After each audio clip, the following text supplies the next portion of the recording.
Ensuite, je vais supprimer ce qu'il y a dedans pour avoir un document vraiment vierge. Allô tout le monde, j'espère que vous allez bien cette semaine.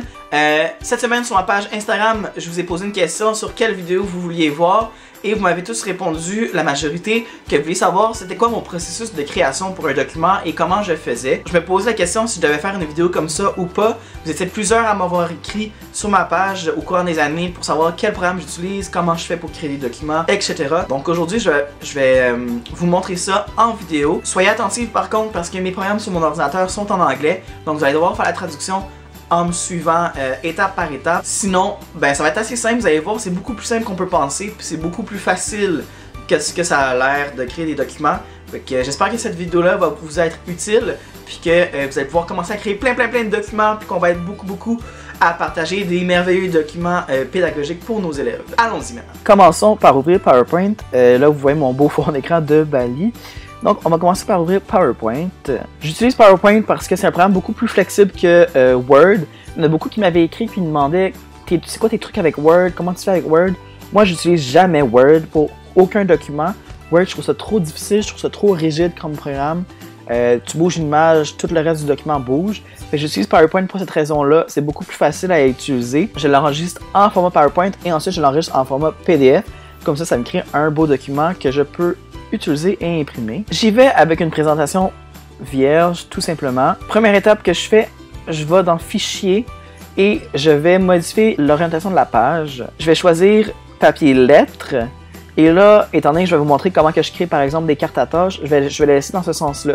Si je voulais créer un document dans l'autre sens, là, en sens droit, on pourrait dire, je vais cliquer sur l'icône ici. Sinon, je vais garder cette orientation-là. Donc, je dis OK. Ensuite, je vais supprimer ce qu'il y a dedans pour avoir un document vraiment vierge. À noter, j'utilise PowerPoint pour Mac. Fait que ça se peut que sur votre ordinateur, ce soit un peu différent vu que c'est Windows. Mais les menus se trouvent à peu près à la même place. Puis j'utilise aussi la dernière version de PowerPoint sur mon ordi qui est fournie gracieuseté de ma commission scolaire. Donc, c'est ça. Ça se peut que les menus ne soient pas exactement pareils, mais ça se ressemble beaucoup, puis ça se situe très souvent aux mêmes endroits. Première chose que je fais sur le document, en fait pas la première chose, prochaine étape, ce que je fais, je vais aller mettre le fond de mon document. Moi c'est écrit Design, je sais pas pour vous c'est quel onglet en français, et je vais changer le format du fond d'écran. Ensuite ici on me propose plusieurs options, une couleur, un gradué, une photo. J'y vais avec photo. Et je vais dans mes filières et je vais choisir ma photo. Les fonds d'écran que je trouve, je les retrouve un peu partout sur internet. Je les trouve sur Teachers Pay Teachers, Pinterest beaucoup. Et je cherche aussi sur Google Images. J'essaie de toujours trouver quelque chose qui est libre de droit. Si ça ne l'est pas, je vais simplement m'acheter la licence de cette image-là pour pouvoir l'utiliser. Donc dans ce cas-ci, je voudrais me faire des cartes à tâches, je sais pas moi, sur n'importe quel thème. Je vais choisir un fond en chevron. Et voilà. Alors je l'insère.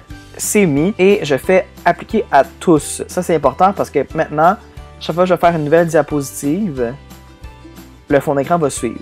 Si je n'avais pas fait ça, le fond d'écran ne serait pas en train de suivre, il serait resté pareil. Maintenant que mon fond est placé, je vais commencer par créer mes différentes cartes à tâches.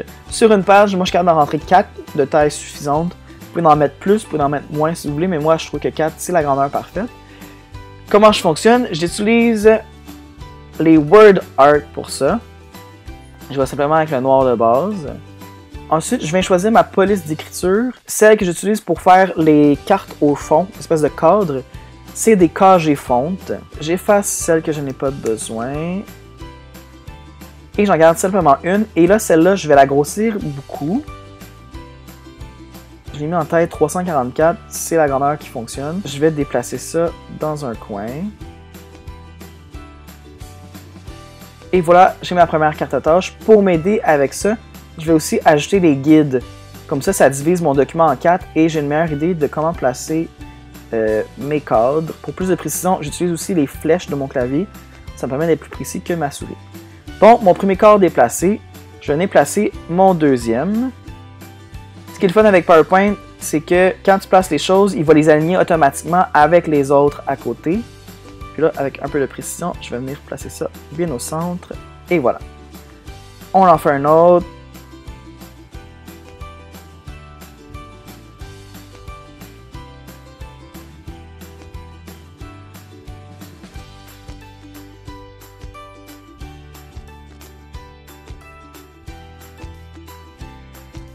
Et voilà, mes 4 fonds sont placés. Maintenant, après ça, je vais les numéroter. Donc, peu importe l'écriture que vous allez utiliser, moi, je les numérote. Avec mon Mac, j'ai la chance de pouvoir voir toutes mes polices d'écriture que j'ai installées sur l'ordinateur. Sinon, vous avez juste à vous déplacer là, sur le menu déroulant.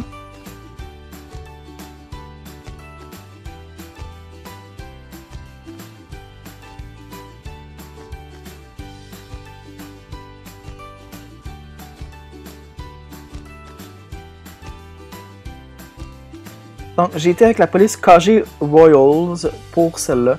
Ça fait comme des petits drapeaux. Donc, je vais toutes les numéroter une après l'autre.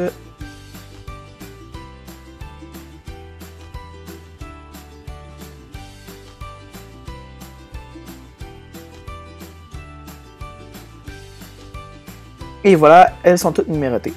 Maintenant, il faut créer le texte dans les cartes à tâches. Là, pour celle-ci, par exemple, je vais faire des cartes à tâches où on doit identifier le groupe du nom dans une phrase de base. Je vais tout de suite choisir la couleur blanche, étant donné que mon fond est noir.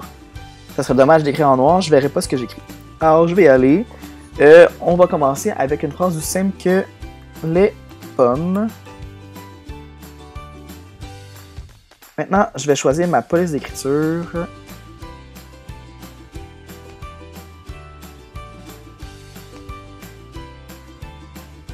Et voilà. Et ensuite de ça, je vais limiter l'espace de ma zone de texte pour pas que ça dépasse puis pour que ça puisse rester au centre. Et je vais le placer comme ça. Et voilà, aussi simple que ça, j'ai une carte à tâche de créer. Je vais poursuivre, on va créer des autres phrases.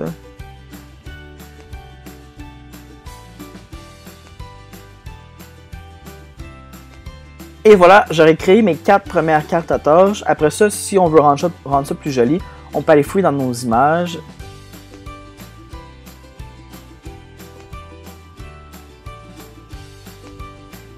Et voilà, un petit muffin.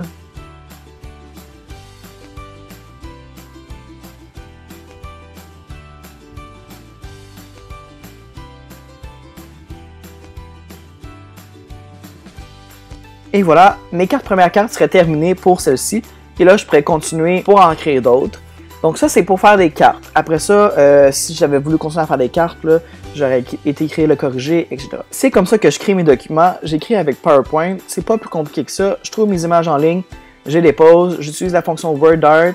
Je télécharge mes polices aussi. Si je n'avais pas l'intention de les vendre, j'ai téléchargé directement sur dafont.com, qui est un site où toutes les polices y sont.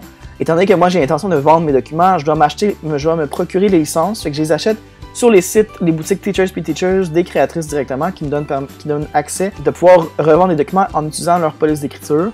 Même chose pour les images, etc. Fait que c'est pas plus compliqué que ça, c'est super simple. J'espère que ça l'a un peu éclairci comment je fais mes documents. C'est un bref exemple. Fait que c'est ça. Alors c'était tout pour la vidéo de cette semaine, j'espère que vous l'avez apprécié, j'espère que c'est beaucoup plus clair pour vous comment je fais pour créer mes documents. J'espère que ça a répondu à plusieurs de vos questions. Si vous en avez d'autres, vous pouvez toujours m'écrire sur Facebook ou Instagram ou sur YouTube directement. Puis ça va me faire plaisir d'y répondre. Fait que c'est ça, si vous avez aimé la vidéo, n'oubliez pas de donner un j'aime et de vous abonner à ma chaîne. On est rendu quand même beaucoup. Puis c'est encore le fun de voir ça augmenter et de créer une grande communauté. Fait que on se revoit la semaine prochaine tout le monde. Au revoir. Au revoir. Depuis quand je dis au revoir? Bye! La petite casserole d'Anatole. Peut-être que certains d'entre vous connaissez ce livre-là.